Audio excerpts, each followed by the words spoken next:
I'm not going to tell you that working on your business is important because you already know that it is. But what I am here to do is help you find what you should be working on when that time comes around. Because I hear this so often with coaches. They'll say, yeah, I put time on my calendar working on the business and I sit down and I don't know what to do. And I get back to messages and I just do the things that are comfortable for me. If you've experienced that, then this video is going to be for you because we're going to break down exactly what you need to be doing when the time comes to work on your business. If you're watching this video, I want to make sure you don't fall into this trap. And if you already have, I want to ensure I can pull you out of that trap. And that is building a business where everything relies on you. Every client needs you, every system runs through you, everything is reactive because that is how you have set up the business. After watching this video, I want you to leave with a completely different identity. And an identity that is going to show up in a different manner each and every week. It's going to be broken down into 5 different identities. These are the 5 identities you need as a business owner to ensure you are doing what's needed to move it forward. So when the time comes to work on your business, you'll know it's one of these identities I need to become today. And I'm going to talk you through each of the 5 identities and the roles associated to each one so you know with your business when you're working on it, okay, what is it I need to do based on the identity that I am today in my business.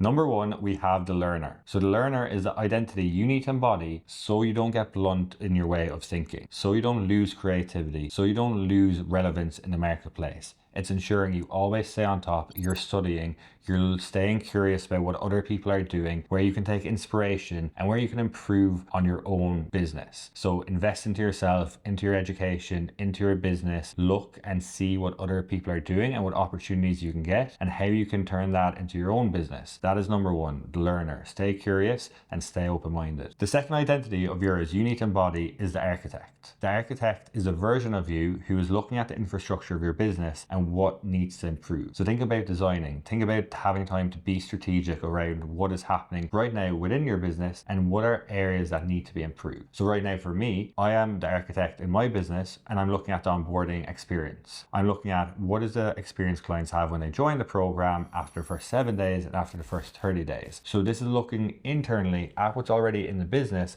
and how I can improve it. So just when I look at this with my own schedule, on a Monday, I have that clear from not taking any calls, not having any meetings, and it actually allows me to go in quite deep in the architect role. Exactly what I'm doing from an onboarding experience and spending time so I can stay on that task. And then I'll usually use a Sunday, which is a bit of a lighter day for me, to be in that learner identity. So on a Sunday, I'm looking at investing into my knowledge and spending time there because it's a bit of a slower paced day for me. It's a time I know, a lot of people are taking off for work. So it's a day for me I enjoy being in that learner identity. And then on a Monday, I want to get the week off to a really good start. What are the projects that I'm working on within the business? And that's a really good time for me to be in the architect identity. The third identity that you need to embody is the coach. So the coach isn't what you think. It's not coaching your clients. It's actually coaching your team, coaching talent. You may be in a position right now where you're not at a position to, have team members in the business, but I want you thinking about still creating the right SOPs. So when I say SOPs, standing operating procedures in the business and actually setting yourself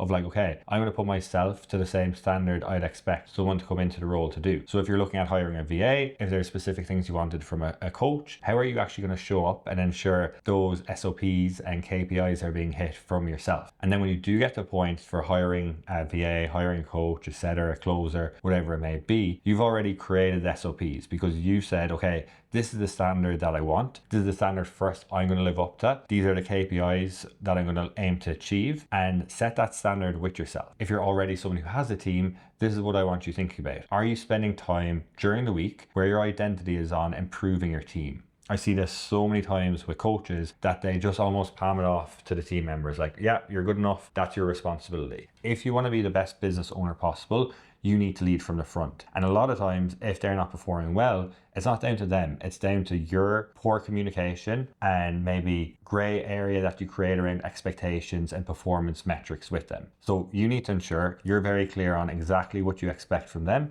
and the performance that they need to hit. And if they're underperforming, do you have time in the week set aside to improve their training, their skill set, and you're actually looking at the opportunity you have with the business? And if they are underperforming, it's you looking in that coach identity role of, okay, What am I doing to improve that? What am I doing to change that? Am I just hoping they'll get better? Am I just complaining to people that they're not good enough? Or am I doing something about it? Either I'm giving them the right training, or you're acquiring new talent instead of them. So the coach identity is really important, whether you yet have a team or don't. I want you living up to the standard as someone who demands from yourself or your team the right SOPs and the right KPIs to hit in your business. The fourth identity is probably my favorite. And the reason is, if you can do this properly, you're ahead of so many coaches and business owners. And the reason why, a lot of them are either too lazy or think they're too important to do this themselves. And what that identity is the player. And the player identity is all about identifying areas of the business that are underperforming. And instead of just looking and watching and giving advice, it's actually getting stuck into that part of the business and seeing it for themselves and making improvements and then pulling themselves out and training their team to do it better. I'm going to give you an example that I see a lot, and that is, let's take Instagram DMs. If you have a VA in your account and the VA is sending messages and they're having conversations and there's not enough calls being booked, a business owner may say, yeah, the VA is not good enough, the leads aren't interested, bad leads coming through from the content or the ads, the VA's messages are crap, or whatever it may be. But always the ownership deflects away from them and goes somewhere else. Oh, it's the leads. Oh, it's the VA. So what you need to do is take that ownership on yourself and say, okay, I'm actually going to go in and see what's happening and see if I can improve things.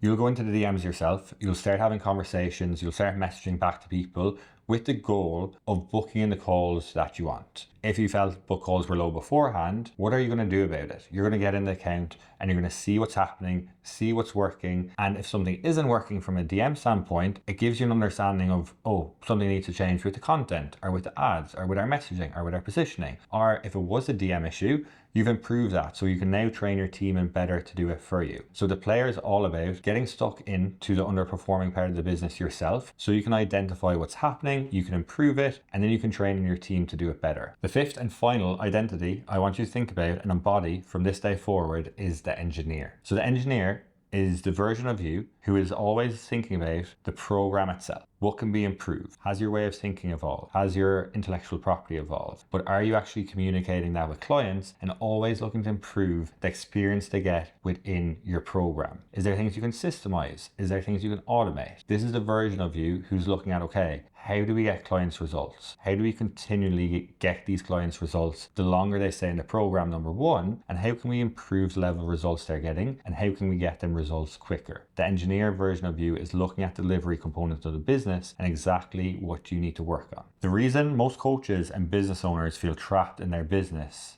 is because they stay in the one identity. And that identity is comfort. It's the one they're used to. It's the one that can make them feel productive day to day. Because guess what? We stay busy, we're working hard, we're getting back to clients, and things are moving in an okay manner. But deep down, they know they're not building the business that they want. Day by day it passes, they're consistently making the money to kind of get by in the way that they need, but they know there's a part of them that doesn't want this forever. They want a business that gives them more profit, gives them more freedom, and just a brand that makes bigger impact and makes them feel more proud. If that is you, stop staying in that identity of comfort and start applying these 5 identities and watch your business and life transform. What becomes really, really important after mastering the 5 identities is mastering the 5 C's. This is what we call the undeniable path, and it helps you build a category of one empire in your business. If you want to hear exactly how to do it, just hit subscribe because it's going to be the next uploaded video on the channel.